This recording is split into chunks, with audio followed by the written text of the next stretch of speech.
اداروں کی اصلاح نہیں ہے، مقصد ان کا عوام کو سہولت پہنچانا یا لوگوں کو ریلیف دینا نہ تھا نہ ہے، مقصد اپنے کرپشن پر پردہ ڈالنا تھا، اپنے جو کرپشن کے نیب کے کیسز ہیں ان سے چھٹکارا حاصل تھا، اور اس میں کافی حد تک وہ ایک قانون سازی کر کے کامیاب ہوئے۔ اس قانون کو جو قانون سازی کی ہے تحریک انصاف نے اس کو چیلنج کر رکھا ہے، اور ہم عدالت عظمیٰ گئے ہیں اور ہم سمجھتے ہیں کہ یہ کانفلکٹ آف انٹرسٹ تھا جس کا انہوں نے عملی مظاہرہ کیا ہے، اور سپریم کورٹ کو اسے دیکھنا چاہیے کہ کیا یہ لیجسلیشن ان کی نظر میں درست بھی ہے یا نہیں ہے۔ اس میں کوئی شک نہیں کہ پارلیمنٹ بااختیار ہے، اور پارلیمنٹ کو قانون سازی کا اور آئین کی ترمیم کا بھی حق ہے، لیکن دیکھنا یہ ہے کہ ایکشنز کے پیچھے انٹینشنز کیا ہیں۔ اگر انٹینشن یہی ہے کہ میں نے اپنی چوری چھپانی ہے اور جو ملک پہ ڈاکہ ڈالا گیا ہے اس سے فرار حاصل کرنا ہے اور اس کے لیے قانون سازی کرنی ہے، تو وہ مناسب نہیں ہے۔ میں بالکل واضح طور پہ کہنا چاہتا ہوں کہ تحریک انصاف قانونی میدان میں، سیاسی میدان میں اس امپورٹڈ حکومت کا مقابلہ کرنے کے لیے تیار ہے، اور میں ابھی انشاءاللہ اسلام آباد کے لیے روانہ بھی ہو رہا ہوں، کیونکہ میں سمجھتا ہوں کہ اگلے چند دن جو ہیں وہ بہت اہم ہوں گے، اور اس میں سینئر لیڈرشپ کو بحیثیت وائس چیئرمین کے مجھے اپنے چیئرمین کے قریب ہونا چاہیے، تاکہ تبادلہ خیال بھی ہو سکے اور ان سے رہنمائی بھی گاہے بگاہے مل سکے۔ تو انشاءاللہ میں اسلام آباد کے لیے روانہ بھی ہو رہا ہوں۔ شکریہ۔ آپ نے کہا کہ حکومت وزیر اعظم ہاسپٹل سائبر گم ہو گیا، رات خان صاحب نے انٹرویو میں کہا کہ ان سے پوچھا گیا کاپی کے حوالے سے، تو انہوں نے کہا کہ پتہ نہیں کاپی کہاں ہے، کاپی بھی غائب ہوگی، تو کاپی بھی نہیں ہے، اوریجنل بھی نہیں ہے، تو پھر یہ معاملہ کیسے چلے گا؟ دیکھیے، معاملہ بالکل چلے گا، کیونکہ وہ سائفر دفتر خارجہ کے ریکارڈ میں یقیناً ہوگا۔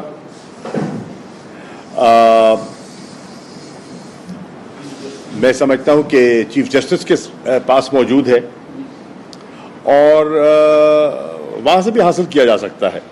تو یہ اگر یہ کہہ رہی ہے حکومت کہ وہ اس کا نام و نشان مٹ گیا ہے، تو وہ درست نہیں ہے، وہ غلط تاثر دے رہے ہیں۔ وہ سائفر بالکل اویلیبل ہے، اور اس کو دیکھ سکتے ہیں، اور اگر پبلک کرنا چاہیں تو پبلک بھی کر سکتے ہیں۔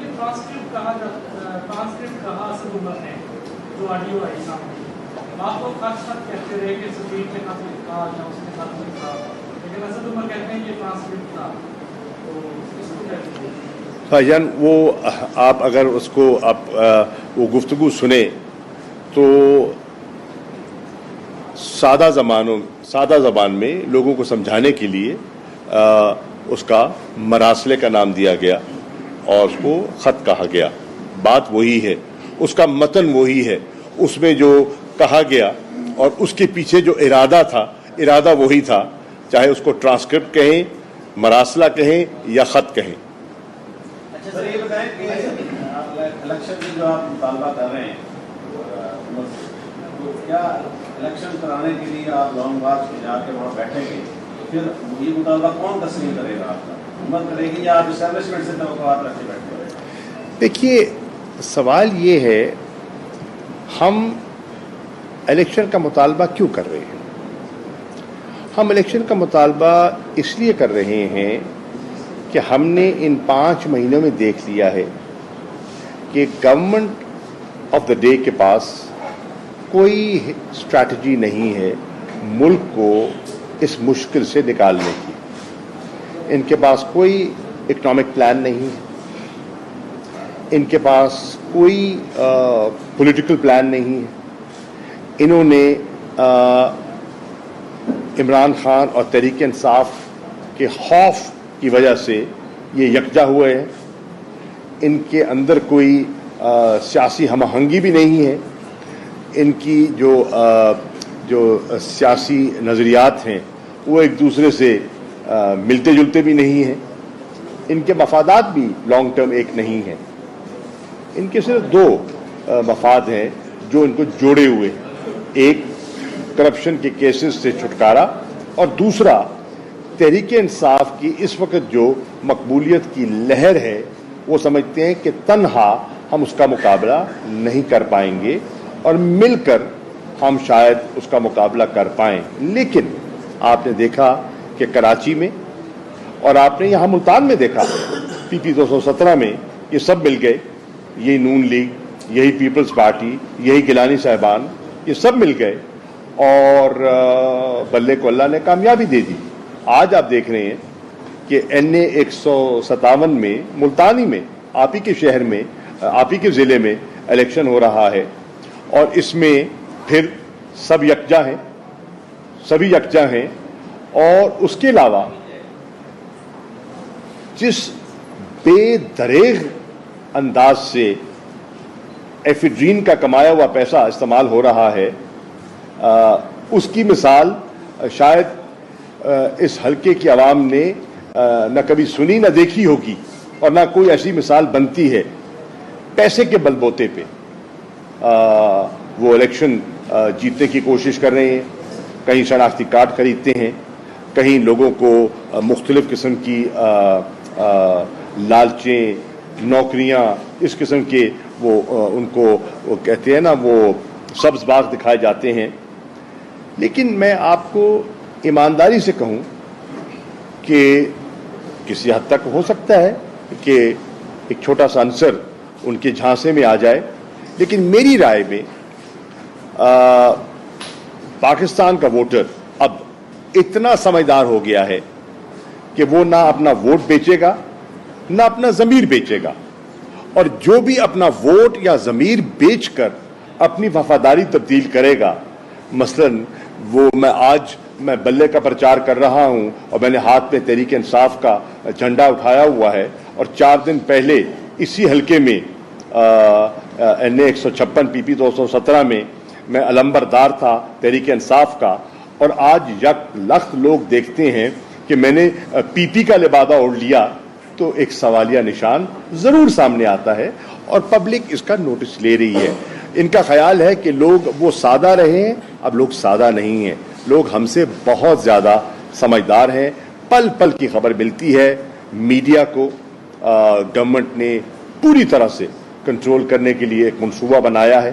آپ کے سامنے ہے کہ کس طرح انہوں نے اب تو لائیو پروگرامز بھی نہیں دکھائے جاتے, آپ کے علم میں ہے. اب تو پروگرامز کو ریکارڈ کیا جاتا ہے اور ریکارڈ کر کے دکھایا جاتا ہے. آپ نے دیکھا کہ آپ عمران خان صاحب کی جو تقاریر ہیں ان کو بھی انٹرپٹ کیا جاتا ہے اور ان کو لائیو نشر نہیں کیا جاتا. یہ سب خوف کی علامت ہے, یہ خوف کی علامت ہے جس سے یہ حکومت دو چار دکھائی دے رہی ہے. لیکن اس کے باوجود میں سمجھتا ہوں کہ کل رات جب یہ خبر آئی اور آپ نے دیکھا کہ آنن فانن ہزاروں کی تعداد میں مستورات, ویل چیئر پہ لوگ, بزرگ, بچے بنی گالا کی طرف دوڑے اور ہزاروں کا مجمع وہاں جمع ہو گیا اور پھر پولیس کو وہاں سے منتشر کیا گیا. آپ نے دیکھا اور پھر آپ نے یہ بھی دیکھا, اور میں نے ایک وہ تھوڑا سی ایک آڈیو کلپ سنا ہے جس میں مریم صاحبہ ہدایت دے رہی ہیں کہ فوراً اس خبر کو جو ہے اس کو ہٹایا جائے, اور اس کی جو ایک چینل نے ایک خبر جاری کی انہوں نے فوراً اس کی معذرت بھی کر دی. انہوں نے ایک خبر چلائی اور پھر خود اس کی معذرت بھی کر لی. تو یہ انداز ہے جس انداز میں یہ گورنمنٹ آپریٹ کر رہی ہے, اور اس سے ظاہر ہو رہا ہے کہ بالکل ان کے پاس کوئی ڈائریکشن نہیں ہے, ان کے پاس کوئی پلان نہیں ہے. اور ہم سمجھتے ہیں کہ پاکستان کے اداروں کو اپنا کردار ادا کرنا چاہیے اور پاکستان کی عوام کو اپنا کردار ادا کرنا چاہیے. یہ تنہا ذمہ داری نہ عمران خان صاحب کی ہے نہ تحریک انصاف کی ہے. ہر پاکستانی جو سمجھتا ہے کہ اس ملک کے خزانے کو بے دردی سے لوٹا گیا، جو سمجھتا ہے کہ ملک کی جو معیشت ہے وہ بگڑتی چلی جا رہی ہے، ادارے اور ان کی جو سروس ڈیلیوری ہے وہ کمزور پڑتی چلی جا رہی ہے، انہیں باہر نکلنا ہوگا اور اپنا کردار ادا کرنا ہوگا۔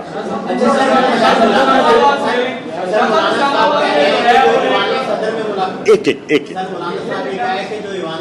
ملاقات ہوئی تھی وہ ناکام ہوئی ہے، جس کی وجہ سے جو ہے تحریک انصاف اور بھٹلاٹ کا شکار عمران خان نے جو ہے لانگ مارچ کی جو ہے وہ دھمکیاں دے رہے ہیں عوام کو، جو ہے وہ کہہ رہے ہیں کہ سڑکوں پر آئیں۔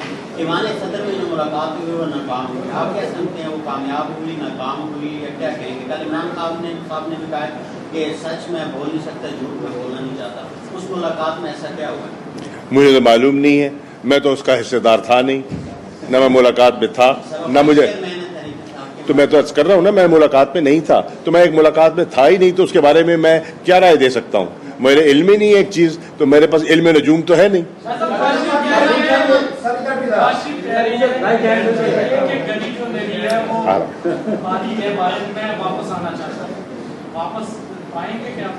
دیکھیے ان کو سوال یہ ہے کہ ان کو روکا کس نے؟ وہ کہہ رہے ہیں کہ میں واپس آنا چاہتا ہوں، تو ہم تو کہتے ہیں کہ آپ کو تو واپس آ جانا چاہیے تھا۔ جب آپ نے یہ کہا کہ میں جا رہا ہوں اپنے علاج کے لیے اور جیسے میرا علاج مکمل ہوا میں واپس آ جاؤں گا، اور الحمدللہ آپ نے دیکھا کہ علاج خاصا طویل بھی ہو گیا اور علاج کے ساتھ ساتھ سیاست بھی ہوتی رہی اور تیمارداری بھی چلتی رہی۔ اب سوال یہ ہے کہ کس کو نے روکا تھا؟ ایفیڈیوٹ دے کر، تو بھائی صاحب کا ایفیڈیوٹ بھی تو موجود ہے نا، وہ 50 روپے کا ایفیڈیوٹ بھی تو عدالتوں میں جمع کرایا گیا نا۔ جب عدالت دیکھ رہی ہے کہ ایفیڈیوٹ دے گا ایک صاحب کہ ان کی جان کو خطرہ لاحق ہے، اس لیے ان حالات میں ایمرجنسی بنیادوں پر ان کو باہر جانا پڑ رہا ہے، تو اس پر ایک رحم دلی کا سما بنتا ہے اور لوگ کہتے ہیں چلے جائیں۔ لیکن لوگوں نے دیکھا، عدالتوں نے دیکھا کہ جیسے وہ لندن کی آب و ہوا لگی تو بالکل صحت بحال ہو گئی، اور صحت تو بہت عرصے سے بحال ہے، تو واپس کیوں نہیں آئے؟ سوال ہے کہ کس چیز کا انتظار تھا؟ کسی ڈیل کا انتظار تھا، NRO2 کا انتظار تھا، اور اب NRO2 کے خد و خال سامنے آ گئے تو واپسی بھی یاد آ گئی۔ تو قوم اب بہت آگے جا چکی ہے، لوگ نہیں دیکھ رہے کہ کیا ہو رہا ہے، کہ سپریم کورٹ کے بینچ نے ایک فیصلہ کیا اور کس طرح ایک مجرم جو اتنا عرصہ فرار رہا وہ آتے ہیں اور جاتے بھی پرائم منسٹر کے جہاز پر ہیں، آتے بھی پرائم منسٹر کے جہاز پر ہیں، اور آ کے وزارت خزانہ کا قلمدان سنبھال لیتے ہیں۔ تو کیا لوگ آپ کا خیال ہے ان سب چیزوں سے بے خبر ہیں؟ لوگ نہیں دیکھ رہے کہ کس طرح لوگوں کو ان کی کنوکشن جو ہے وہ ختم کر دی گئی، باعزت بری ہو رہے ہیں لوگ، کس طرح بری ہو رہے ہیں اور کس طرح ان کی جو سزائیں معاف ہو رہی ہیں، یہ آپ کے سامنے ہے۔ تو یہ سارا جو ایک ناٹک رچایا گیا، یہ آپ دیکھیں نا کڑی سے کڑی ملتی جا رہی ہے، اور اگر آپ اس کا آغاز مراسلے سے کریں تو اس کا اختتام NRO2 پہ ہوتا ہے، اور NRO2 سے واپسی جڑی ہوئی ہے۔